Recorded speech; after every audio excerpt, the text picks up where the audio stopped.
Pakipaliwanag po sa amin ang talinghaga tungkol sa masasamang damo. Sumagot si Jesus, ang naghasik ng mabuting binhi ay walang iba kundi ako na anak ng tao.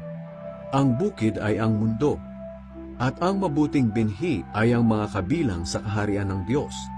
Ang masasamang damo naman ay ang mga sakop ni Satanas. Si Satanas ang kaaway na nagtanim sa kanila. Ang anihan ay ang katapusan ng mundo, at ang tagapag-ani ay ang mga anghel. Kung paanong binubunot at sinusunog ang masasamang damo, ganoon din ang mangyayari sa katapusan ng mundo. Ako na anak ng tao ay magpapadala ng mga anghel at aalisin nila sa aking kaharian ang lahat ng gumagawa ng kasalanan at nagiging dahilan ng pagkakasala ng iba. Itatapon sila sa nagliliyab na apoy, at dooy iiyak sila at magngangalit ang kanilang ngipin.